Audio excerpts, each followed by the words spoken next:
I think that if somebody asks you a question when you're up on stage in front of an audience, and your first impulse is to say, well, I don't want to say this, maybe don't say it.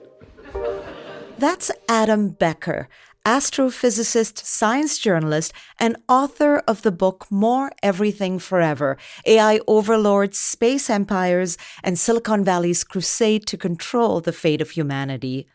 It's about the plans tech billionaires have for the future and why they don't quite add up. The kind of AI that they're talking about is obviously not ChatGPT. It's this idea of super intelligent AI, something more intelligent than any human or even all humans combined. This is both ill-defined and not something that anybody knows how to build. Adam's been keeping tabs on the tech scene in Silicon Valley, and to illustrate the kind of messaging he's seeing, he's just showed us a clip from 2023 with Sam Altman, CEO of OpenAI, and the co-founder and former chief scientist, Ilya Sutskever. It's a bit hard to present video in the audio realm of podcasting, but let me break it down for you. In it, you see the two men on stage at a conference in Israel, and they've just been asked about solving a problem as complex as the climate crisis and what they see as the potential for AI. I don't want to say this because climate change is so serious and so hard of a problem, but I think once we have a really powerful superintelligence, addressing climate change will not be particularly difficult for a system like that. Yeah. We can even explain how.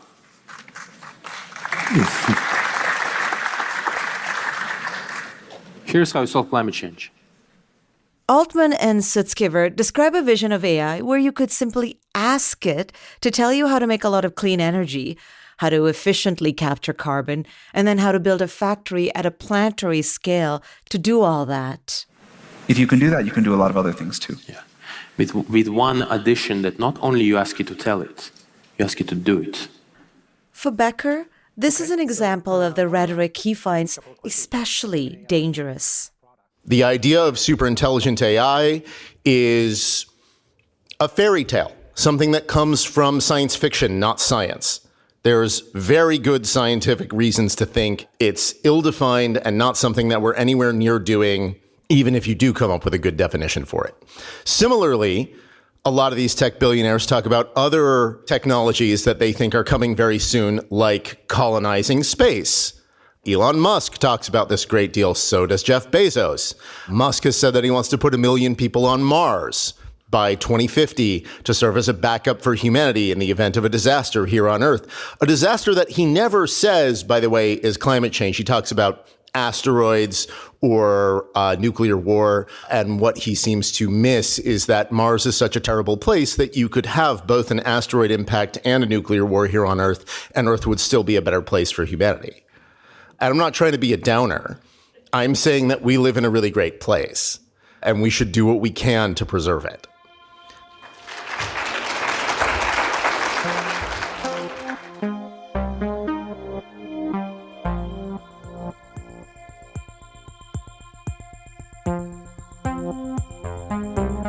I'm your host, Manjula Selvarajah. This episode was recorded live at Mars Climate Impact in Toronto last December, where I sat down with Adam Becker.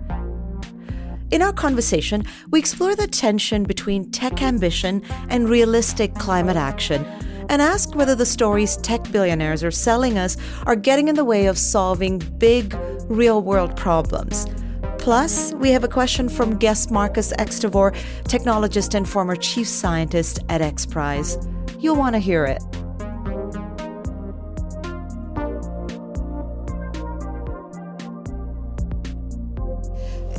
You know, you're not anti-tech. No.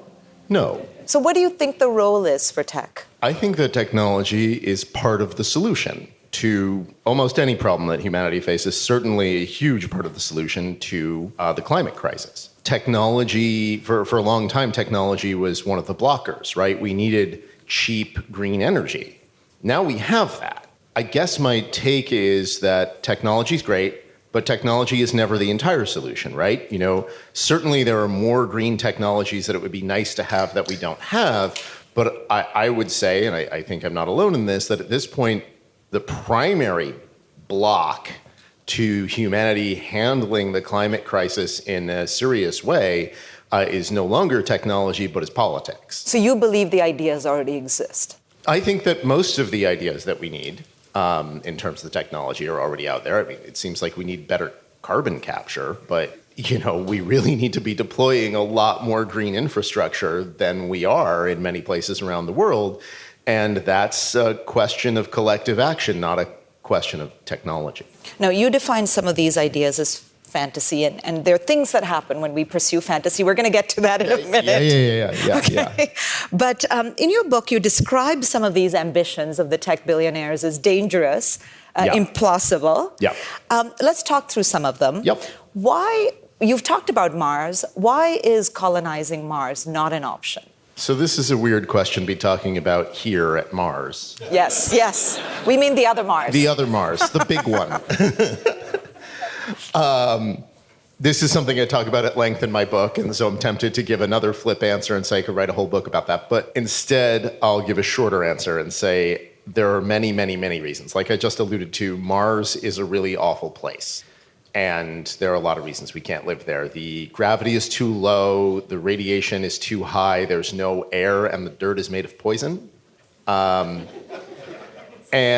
there's no good way to solve all of those problems. Elon Musk keeps talking about terraforming, and the closest he's come to giving a real plan for what that would look like to make Mars more Earth-like is to set off a lot of nuclear weapons over both poles of Mars to, release all of the gases in the Martian polar ice caps.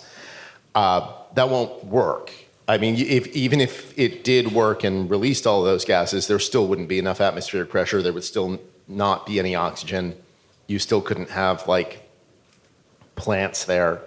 For all of these reasons, and many more besides, Mars is just a terrible place. Also, he talks about having Mars as a backup for humanity, and that's why Musk says he wants to put 1 million people there by 2050. And putting aside the number of rocket launches that would require and the fraction of those rocket launches that would fail, and thus the number of people who would just die for no particular reason, 1 million people is not enough.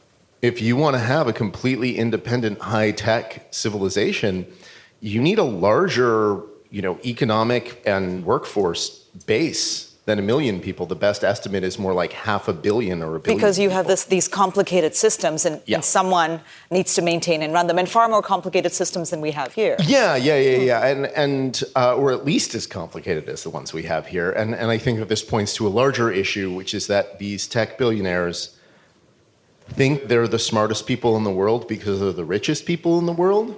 And therefore, they think that they understand everything, and they don't.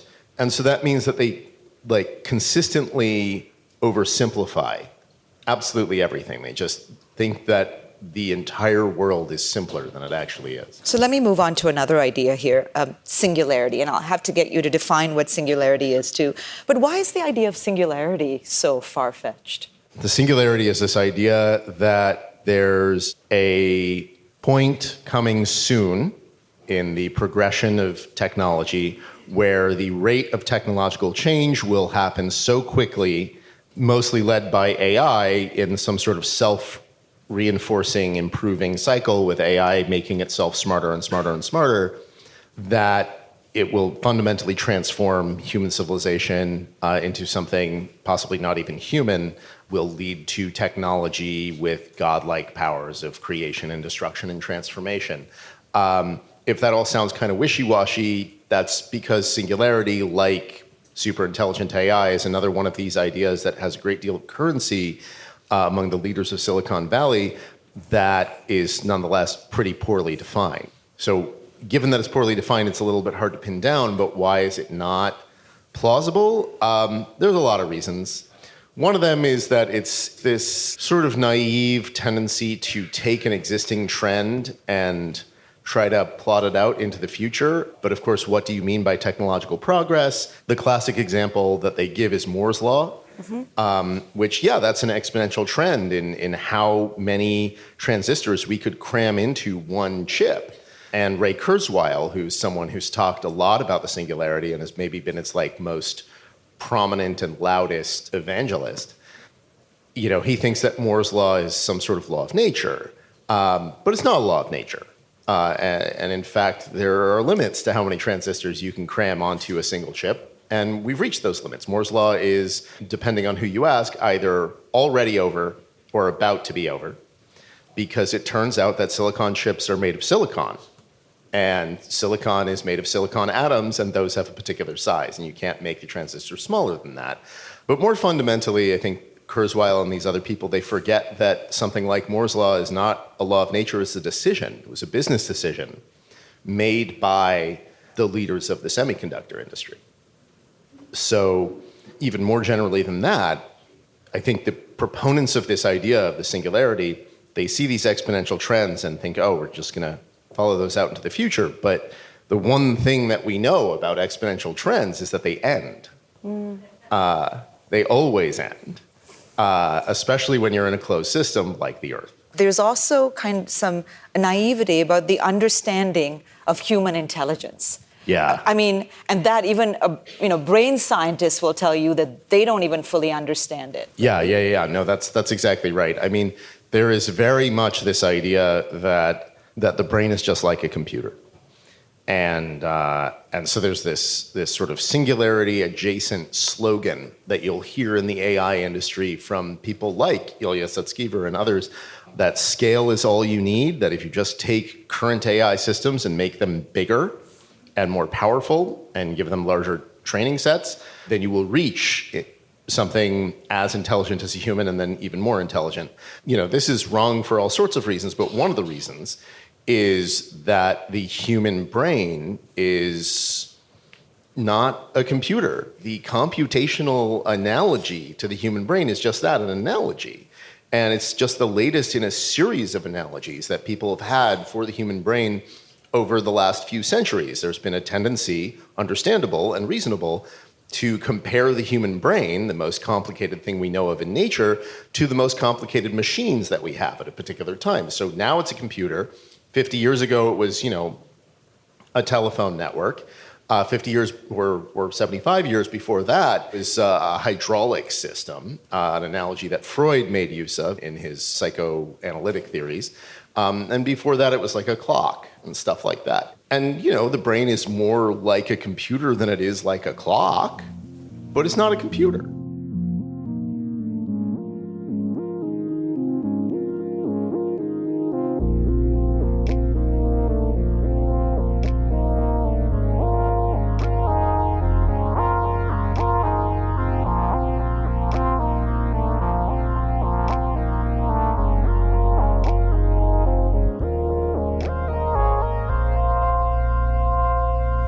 These ideas are supported by some smart people. You're talking about Sam Altman, Elon Musk, Jeff Bezos, and they probably know the science. I would imagine they understand the limitations.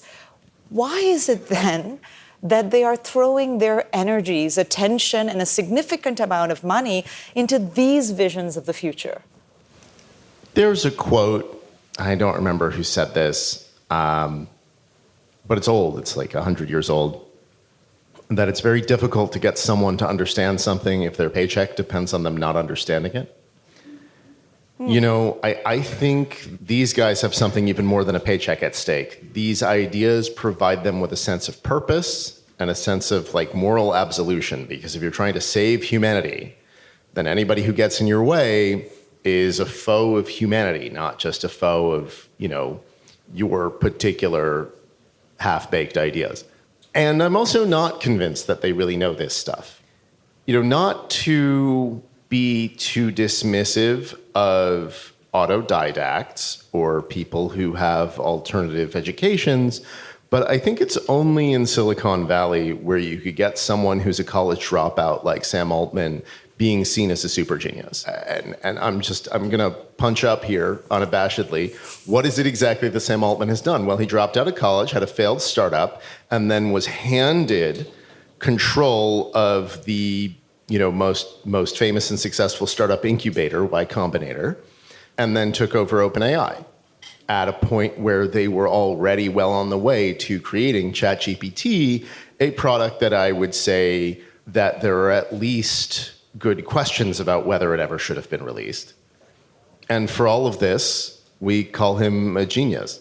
And maybe this doesn't quite answer your question, but like Jeff Bezos is a true believer, right? We know he believes, like for real, that humanity is going to space because he's been saying it since he was in high school, way before, he had all of this money. I think that when you have all of this money and this power, it makes it very hard to hear anybody telling you that you're wrong. And it makes it very easy to believe that you're an expert in everything. These guys have some kind of expertise, but it's not the right kind of expertise to actually evaluate the ideas that they seem to believe in. It's interesting that Silicon Valley is known or presents itself as a place that believes in contrarian thinking, right? And it's interesting because we are not just talking about these three people or what are the five names that we've mentioned having these ideas. There is a huge following. Absolutely, yeah. So when it comes to addressing climate change specifically, what do we lose in the chase of what you've described as fantasies? There's this idea that these fantasies are a get-out-of-jail-free card. Jeff Bezos doesn't want to think about the carbon footprint of Amazon's shipping network or the rockets at Blue Origin, his space company. And I know I keep picking on the same few people, but that's just because I'm on stage and I'm only thinking of a few people. But these fantasies provide a way of ignoring real problems and the real solutions to those problems by instead saying, as Altman did, we have a solution to the climate crisis. It's to keep doing exactly what we're doing, even though that has a huge carbon footprint. Or to say, as Musk says, Earth is doomed, and so we have to go to Mars, which is better. Or what Bill Gates says, that, the climate crisis isn't that big a deal. We need to pay more attention to things like AI. There's nothing wrong with dreaming an impossible dream. The problem comes when you have so much power and money that you force that impossible dream on the rest of us, heedless of all evidence to the contrary, and that leads to, not just the opportunity cost of putting collective efforts toward something that's not going to happen instead of fixing real problems with real solutions, but also takes those real problems and exacerbates them. What does the pursuit of space colonization or super intelligent AI cost us? Well, those are really carbon-intensive pursuits that, have already led to coal plants restarting and unpermitted natural gas plants. And they also lead to further concentration of wealth and power. And of course, those people think that this is all great. I think that not only is this bad for all of the rest of us, but it's also bad for them. Because what good is $100 billion if civilization collapses? Do you think that it gives the rest of us these ideas? And they capture so much attention in media and other places, right? Do you think that it gives the rest of us a false sense of comfort? Yes. Perhaps stops us from taking the actions that we need to? Yeah. To get another dig in at these billionaires, they're also deeply unoriginal, right? It's not like they came up with these ideas. The idea of humanity's future being endless colonization of space, and I'm not even going to get into the whole use of that word colonization and the problems there, which is a whole thing. I do talk about that in the book, but that idea is an old idea that's been around since at least mid-20th century science fiction, if not earlier. So many of these ideas are from science fiction. Yeah, even absolutely. The idea of the brain-computer interface, which I think brain-computer interfaces are interesting. They are but the interesting. idea of using them for getting to live kind of outside of your body. Yeah. Okay, so most of these are kind of rooted in science fiction. Exactly, and so it gives us a sense of knowing what the future holds. We're in Toronto, so I'm gonna mention one of the great pieces of Toronto culture, Scott Pilgrim. At one point, somebody asked Scott, "Have you thought about the future?" Meaning his own personal future, and he says, "The future? You mean with jetpacks?" There's this very durable idea of a jetpack, rocket ship, robot future that mostly comes from mid-20th century science fiction that sort of we all have in mind as, oh, that's like either what the future is or what a good future would look like. And it's not true. And in a lot of ways, that's never what science fiction was even trying to depict. Science fiction is a literary genre, and it's often used to examine questions about humanity and about how we are here and now. And if you don't believe me about that, go watch some Star Trek and then tell me that it's actually about space and not about, problems here and now in like really heavy-handed metaphors. And I say this as a huge Star Trek fan. But I think that there is this false hope. It's funny. I'm not going to call out the particular podcast that did this, but I've been going to a lot of podcasts lately, and there was this one podcast where they had started out the podcast by going in and doing like a bunch of, person on the street interviews, asking people like, would you want to move to Mars? And they got a lot of yeses, like an awful lot of people saying, yes, I'd be happy to go to Mars. That sounds like a fun adventure and, the next step for humanity. And then they came to me and said, how could you crush all of these people's dreams? Which is a hell of a guilt You're like, trip. happy to. Yeah, exactly. But yeah, no, I am happy to do it. I think it's important to point out where people have false hope, right? This idea that, oh, well, if we get things wrong here, we can go somewhere else.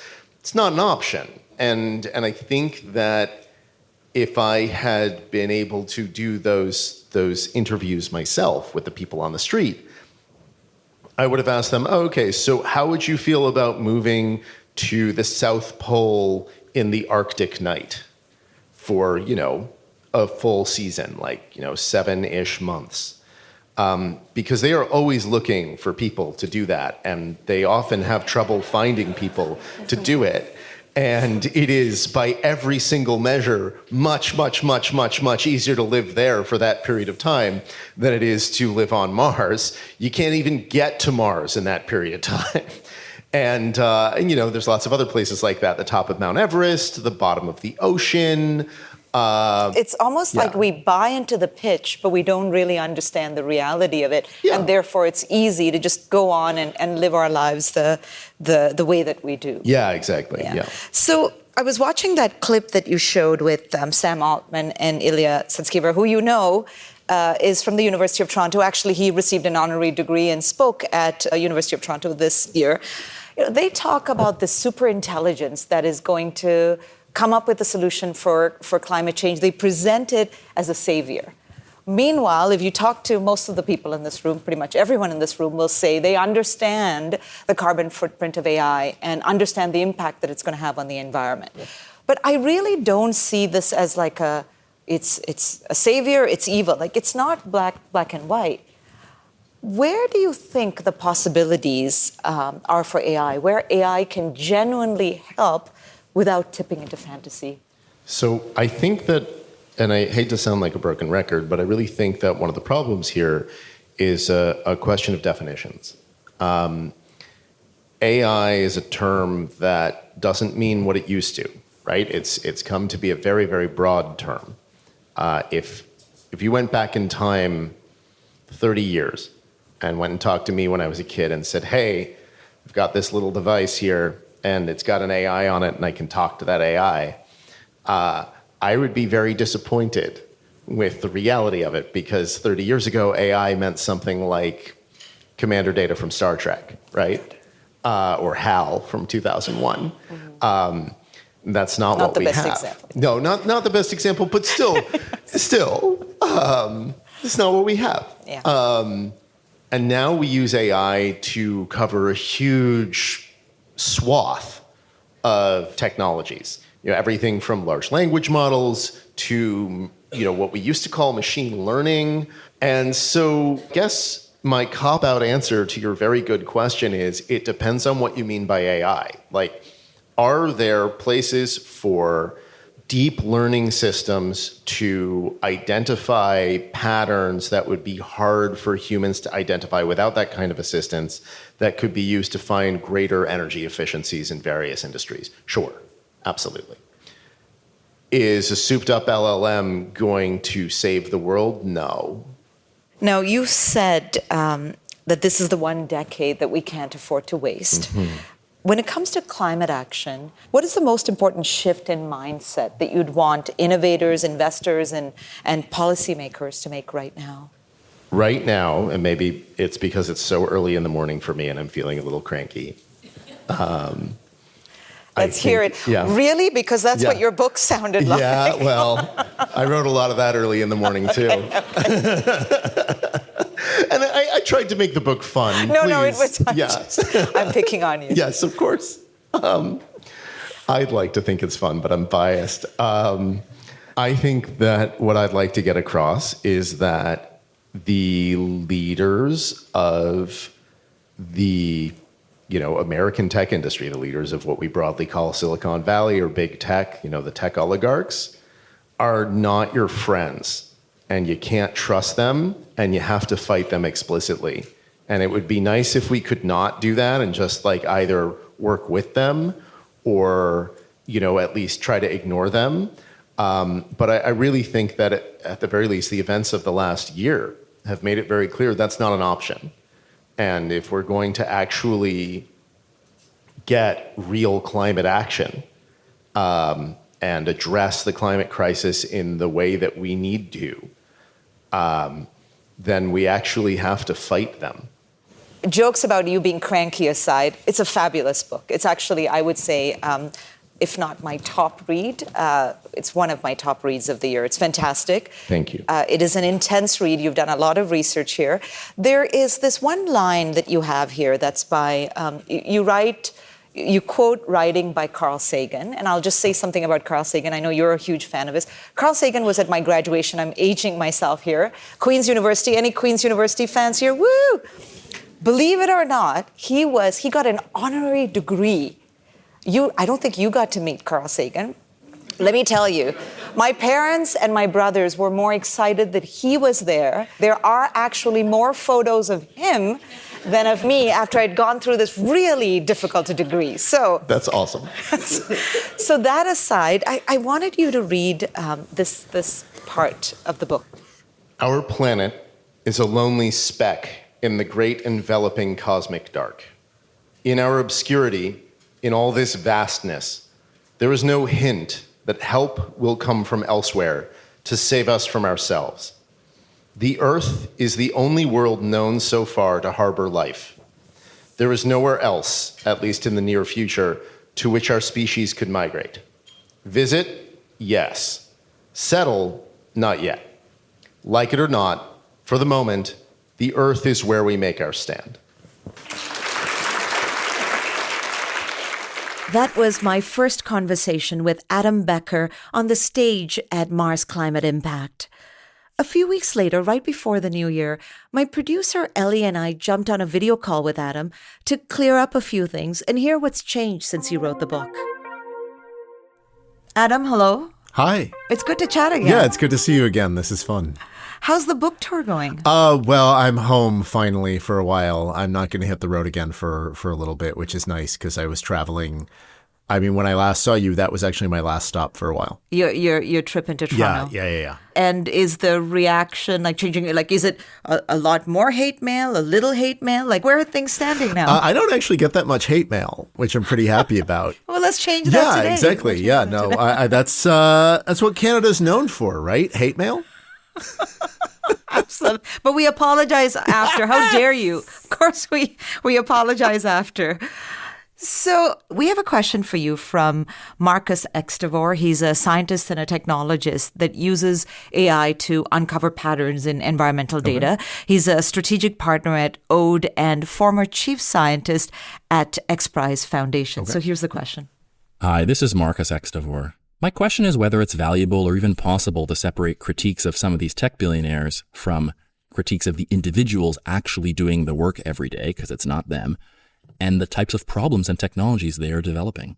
I think a lot of these individuals, scientists, engineers, programmers, designers, product developers, and skilled professionals like this would be surprised to hear that they are spending their careers working on heartless, baseless, and foolish obsessions, as you mentioned. So how should we think about these folks that really do think they are trying to use technology to reduce poverty, to fight climate change, to understand space and space exploration, and yes, to build artificial intelligence. How should we think about those individuals, and how do you think about them in light of the critiques you've made about the tech bosses? Thank you. That's a great question. Look, there's a tendency to think that the future of technology is on rails, that we know what the future holds, that, there's just some technology that is next. You'll hear a lot of the tech billionaires talk this way. There is this idea that, this is just where technology is going. Talking about technology as a vast, impersonal force, when the fact is that we get to make decisions about where technology goes and what kinds of technologies are developed. And that's something that the leaders of the tech industry have taken upon themselves and have decided that they're going to do without, input from the rest of us or really much regard for what would be good for the world. Now, that's not to say that these companies don't do valuable things sometimes, right? It's good to send up satellites into space to explore space. That was a particularly interesting choice of words, partly because I'm an astrophysicist by training, but also most of the satellites that SpaceX sends up are not about exploring space. They're about building a giant, unsustainable telecommunications constellation that could very well lead to a kind of ecological disaster in low Earth orbit called Kessler syndrome. And you can build something that is in and of itself good, but if you build it as part of a larger project being created by a company that is devoted to social ills, that can take what you've built and twist it into a form that takes it beyond what you had in mind. So I think that actually the rank and file workers at these tech companies need to take a hard look at what they're doing. And I would really like to see them unionize, because I do know that a lot of them don't hold the political views of the tech billionaires that they work for. And it would be nice to see them remind their bosses that they, the bosses, would be nowhere without the hard work and efforts of, workers at these companies. And the best way to do that is to unionize. I do think it can be really hard once you're someone who's in that system to kind of walk away from your ownership or walk away from a pretty highly compensated role that you may have to take on these other things. You know what I mean, Yeah. Adam? I'm just being realistic. Totally. I mean, look, I think, it is always going to be harder to act against your own personal self-interest. But the fact is that they can afford it. And so that's, to me, the case for, The imperative. not just the imperative that they have, but the imperative that the rest of us have to regulate them. I live here in the US, and here they have gone a long way toward just capturing the entire government apparatus of the country. Now they have a lot of political power, but they also have power to shape the discourse. And some of that power comes from their ownership of various, social media platforms and increasingly news platforms. So they have a handle on the places where we have discourse. Right, exactly. And also what it is that we talk about, right? Ultimately we want to talk, if we want to have a healthy democracy, we need to talk about what the future is going to be like and where we're going to try to take our country and our civilization and our species. And they are injecting huge amounts of impossible bullshit into that conversation. And that makes it difficult to talk about the real stuff that actually matters. We need to be very clear about the lies that they're telling and about the things that they're saying that are not true. And I think going after their visions of the future is an important part of draining their power. Now, you spoke about this deeper embrace between these tech bosses and the current U.S. administration. Yes. What concerns you the most? Because it's also shifted since you wrote the book. Yeah, that's right. Because I wrote the book before the election. And so before the election, I felt like I was writing a warning. And now it feels like I am just describing what's already come to pass in a lot of ways, and warning about where they want to take it. So what's the most disturbing thing about it to me? Probably the flagrant contempt for democracy and democratic accountability. they lined up behind Trump because they want the government to leave them alone. And they saw Trump as a vehicle to just buying their way out of any possibility of regulation or democratic accountability for their actions. That's a recipe for, a serious power struggle between the ultra wealthy and the rest of us. And, that's not something. There are, I think, people out there who really like that idea, who are like, yeah, we got to go after these guys. I'm like, we do have to go after them, but I don't like that. I don't, that's not the direction I wanted us to go in. I wanted us all to work together to try to make the world a better place. And now, in order to do that, we're going to have to go after these guys and try to wrench their power away from them because we don't have another option. Now, you and I didn't have the time to get into this on stage. You were talking about superintelligence. You said there's very good scientific reasons to think that it is ill-defined and not something that we're anywhere near doing. Yeah. But what are those reasons? Well, the idea of intelligence is frankly hopelessly ill-defined. The history of intelligence testing is tied up with eugenics and various kinds of pseudoscience that were popular around the turn of the 20th century. And if you look at the definition of intelligence that's used by some AI researchers, like there was this famous paper called Sparks of AGI a couple years back, talking about behavior that they were seeing in, I think it was GPT-3, maybe GPT-4. I hesitate to use the word behavior for a large language model. In any event, definition of general intelligence used in that paper came straight out of eugenics. And that paper is from like 2 years ago. The other thing is, I think that fundamentally the definition of AGI, insofar as it has a definition, is like those robots from science fiction. It's not going to happen. The abilities of the human brain and humans are still way, way beyond anything we can get computers to do. If you want to see a good example of that, think about the amount of text. Just GPT-2, not a particularly good large language model, like one of the early ones, had to ingest. Just that model had to ingest many, many thousands, I think it was maybe even millions of times more text than any human could read in a single lifetime. And that was to do a pretty bad job of producing text. Compare that to a human baby. A human baby encounters large amounts of language, but nothing close to the scale that GPT-2 ingested, much less GPT-3 or 4 or 5. And yet, babies go from not being able to speak any particular language to sometimes being fluent in more than one language over the course of just a few years. And so that's already an indication that, we're not actually particularly close. We are reaching the limits of GPU architecture. We're reaching the limits of LLM architecture.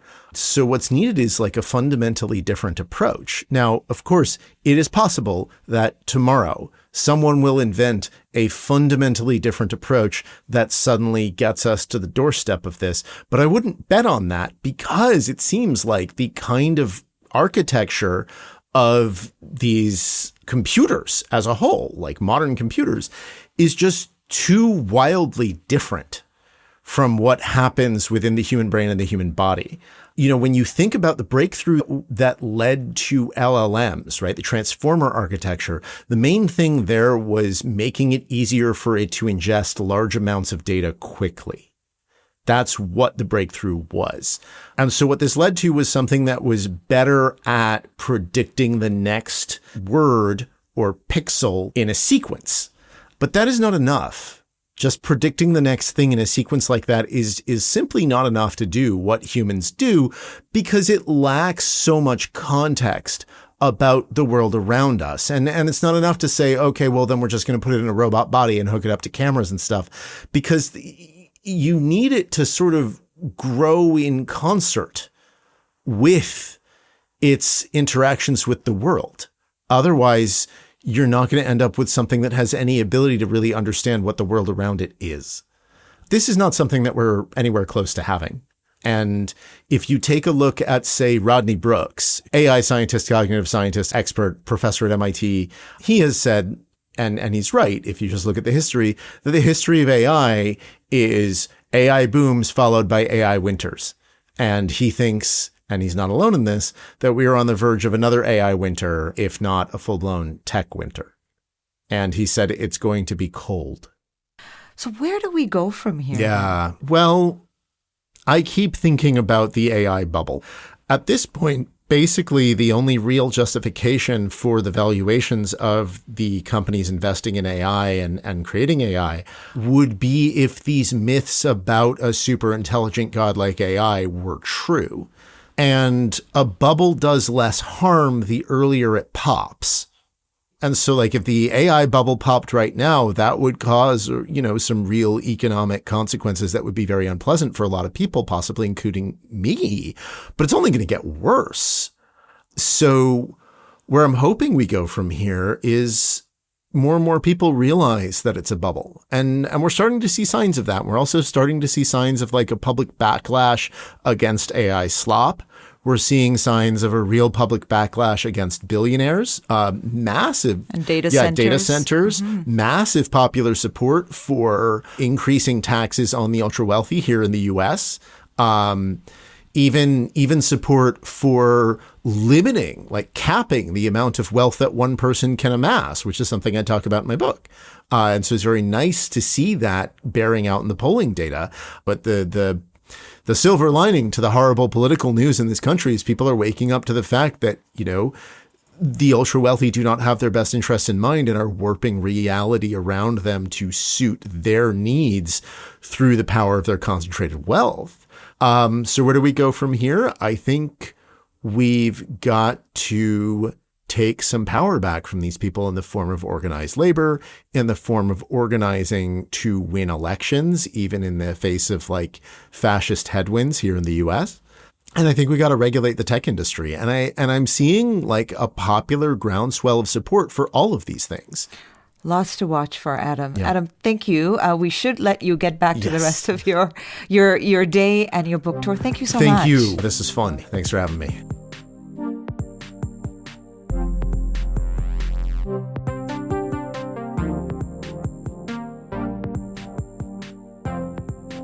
Solve for X is brought to you by Mars.